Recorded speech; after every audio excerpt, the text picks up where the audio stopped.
Jam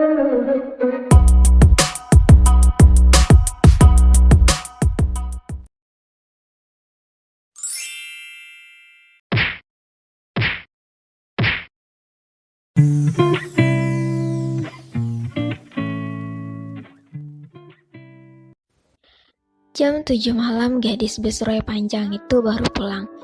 Galang yang 2 hari ini sudah menjadi suaminya berdiri di ruang TV sambil menatap Anara dengan sorot mata tajam. "Dari mana?" tanya Galang dingin. "Lo tahu ngapain nanya?" jawab Anara ketus. "Lo gak jadi jalan kan sama Geisa? Kemana lo?" "Bukan urusan lo," Anara membentak. Emosinya tidak terkendali oleh Pram tadi. Jadi dia melampiaskannya pada Galang yang tak tahu apa-apa. "Jelas urusan gue, lo istri gue. Tanggung jawab gue besar, kalau lo kenapa-kenapa gue yang susah." Anara menghela nafasnya. Dia tidak boleh egois. Sekarang Galang adalah suaminya, dan dia harus izin kemanapun dia pergi. Anara merasa bersalah karena telah menemui lelaki lain di belakangnya. "Lo udah makan? Mau gue masakin?" tanya Anara lalu berjalan menuju dapur. Satu kewajiban lagi, dia harus melayani suaminya. "Mata lo kenapa?" Galang mengikuti Anara sampai ke dapur. "Habis nangis?" "Enggak," jawab Anara cepat. "Lo gak pinter bohong, Ra." "Gue cuma kangen aja sama bunda," kila gadis itu. Dia tidak mau Galang banyak bertanya. "Mau gue antar ke rumah lo?" tawar Galang, namun gadis itu menggeleng. Arsi tidak membolehkan Anara berkunjung sering ke rumah. Anara tahu Arsi menghindari kesedihannya. Anara membuka kulkas. Ternyata mereka belum mengisi kulkas dengan bahan makanan. "Lang, gak ada bahan makanan." "Ya udah, pesen GoFood aja." "Jangan, kita harus hemat. Pengeluaran bukan buat makan aja." Anara memang sudah mandiri sebelum menikah. "Uang gue gak akan habis sekalipun pesen GoFood sehari 10 kali. Anterin gue belanja, besok pagi kita gak mungkin makan garam," ucap Anara lalu dia berjalan menuju kamarnya, mengingat dia belum mengganti seragam sekolahnya.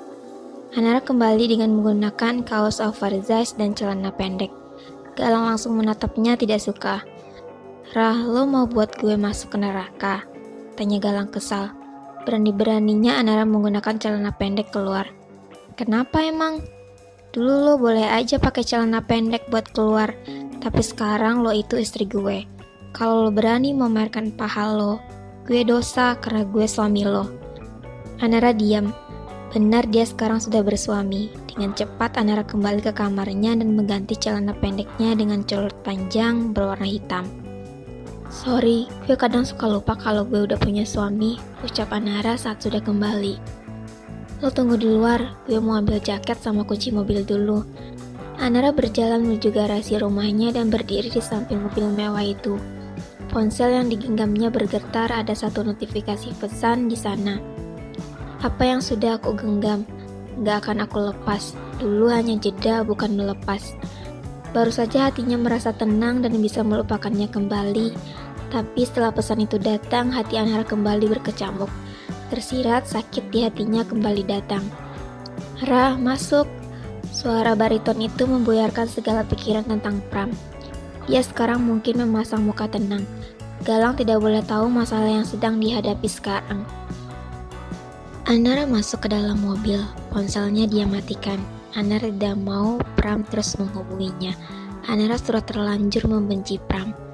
Mobil Galang melaju cepat. Supermarketnya terdapat di depan perumahannya. Bukan lebay bila dia memakai mobil, karena Galang tidak diperbolehkan membonceng Anara dengan motornya, dan pasti akan banyak belanjaan yang mereka beli. Anara turun terlebih dahulu. Dia masuk ke dalam supermarket itu dan mendorong troli. Anara bingung harus membeli apa. Dia tidak tahu apa makanan yang Galang suka atau yang tidak Galang suka. Yang jelas Anara tidak akan membeli daging ayam. "Lo suka apa?" tanya Anara saat Galang datang. "Apa aja, gue gak pilih-pilih makanan," jawab Galang lalu laki itu pergi entah kemana.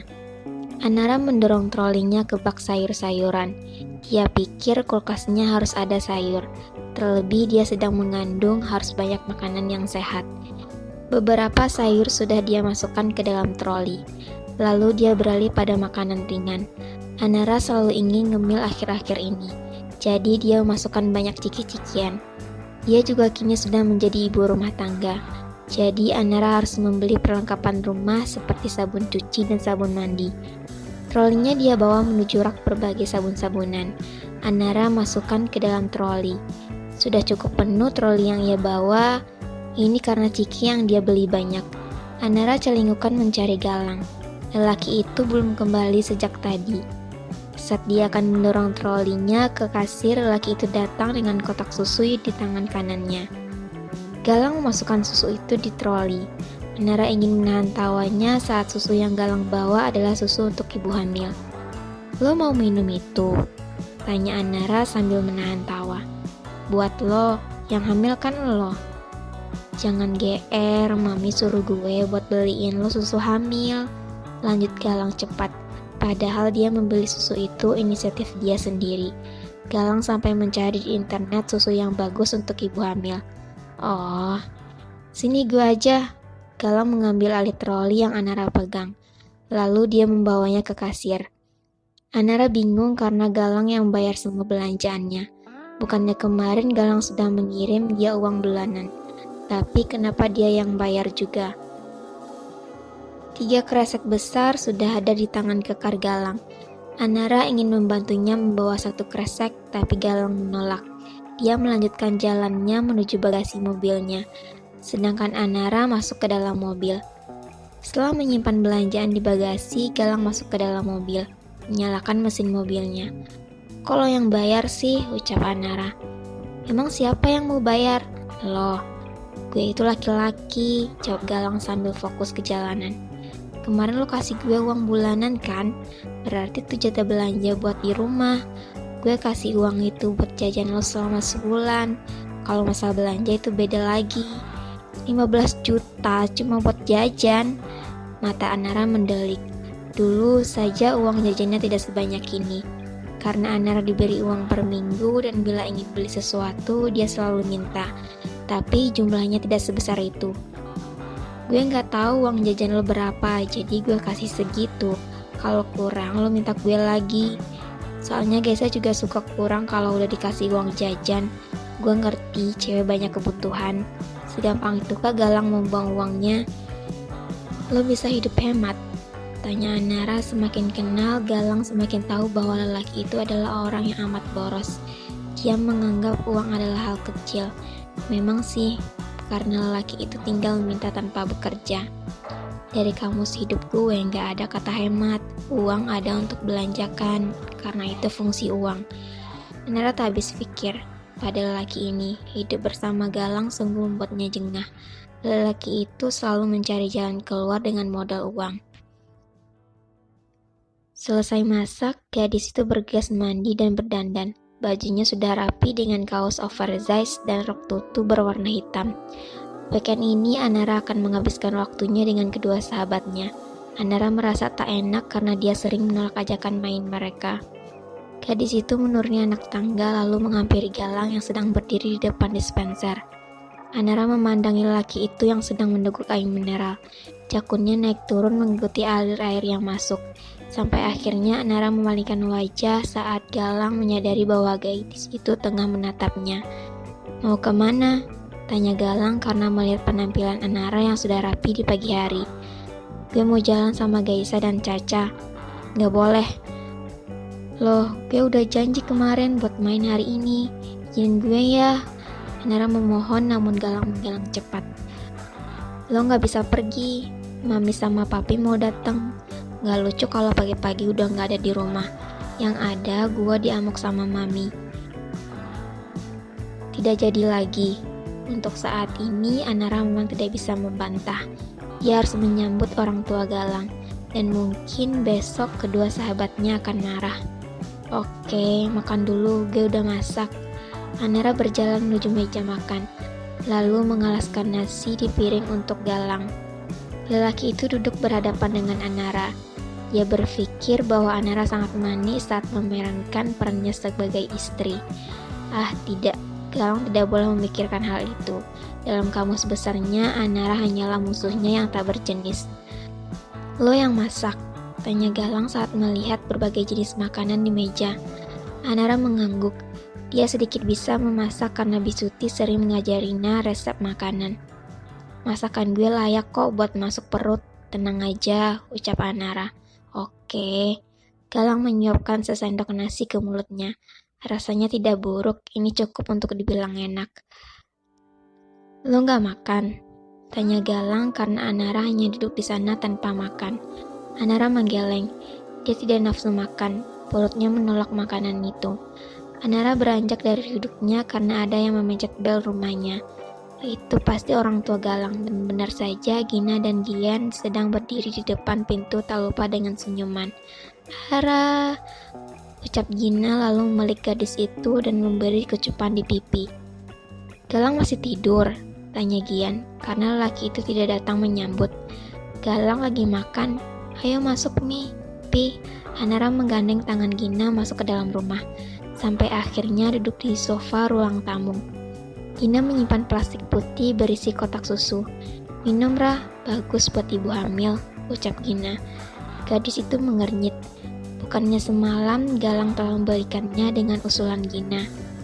Bukannya Galang udah beli ya? Disuruh Mami. Gina tersenyum. Kamu harus mengenal Galang lebih dekat. Dia itu punya 1001 cara buat ngelakuin hal apapun. Gengsi Galang itu tinggi. Mungkin dia malu buat nunjukin kalau dia perhatian sama kamu. Sama Gaisa aja Galang gak pernah nunjukin kasih sayangnya. Tapi sebenarnya Galang sayang banget sama Gaisa. Jadi Galang beli susu inisiatif dia sendiri. Kesambet apaan tuh anak? Mi, Pi. Galang baru saja tiba di ruang tamu, lalu menyapa kedua orang tuanya. Gimana Galang? Kamu gak bikin Nara kesal kan? Tanya Gina. Enggak kok Mi, jawab Galang cepat. Padahal dalam hati Anara kesal karena 2 hari ini dia meminum obat tidur agar dia bisa tidur. Kalau saja Galang membiarkan Anara tidur dengannya, dia tidak perlu meminum obat itu. Bila dipikir-pikir, mereka sudah sah menjadi suami istri. Jadi kenapa harus pisah kamar? Awas aja jangan buat Ara stres ataupun capek, kandungan Ara itu rentan. Galang hanya mengangguk. Galang, papi kesini cuma mau ngomongin tentang perusahaan, ucap Gian yang sedang tadi diam. Kok tumben? Tanya Galang. Sejak waktu itu Galang menolak untuk belajar bisnis di perusahaan papinya. Gian tidak pernah lagi membahas perusahaan. Papi dan Mami memutuskan kalau kamu gak bisa dapat uang dari kami dengan cuma-cuma. Kamu sudah menikah dan memiliki tanggung jawab sebagai kepala keluarga, menafkahi istri. Pria itu berhenti sejenak karena melihat raut wajah Galang yang sudah tidak enak dilihat. Jadi kamu harus urus perusahaan papi yang ada di Bintaro. Kamu hanya ke kantor usai sekolah, hanya hari Senin, Selasa, Rabu. Uang yang kamu dapatkan akan bertambah 2 kali lipat kalau kamu mau. Papi tahu kan Galang gak suka perusahaan. Galang mau buka showroom mobil mewah. Baru Galang mau kerja di sana sekalipun tiap hari kerjanya. Mau atau tidak? Tegas Gian. Dan Galang pun diam tak bisa menjawab. Kalau kamu gak mau kerja gak apa-apa. Papi akan kasih kamu uang jajan. Kamu pakai uang hasil menjual mobil kamu. Wah, Galang tidak bisa bilang mobilnya itu dibawa-bawa. Sudah pasti Galang akan menurut. Deal 3 hari kerja dalam seminggu. Gian tersenyum licik. Cara ini ampuh untuk menjadikan Galang orang yang mandiri. Gian tidak menyiriskan Galang untuk bekerja. Ini hanya pelatihan saja karena beberapa tahun ke depan Galang akan menjadi direktur perusahaan di sana. Apa kata orang bila pemimpinnya bodoh dan tak tahu apa-apa tentang bisnis. Sedangkan Gian adalah orang yang pintar, gila kerja, sampai-sampai dia lupa pada keluarga.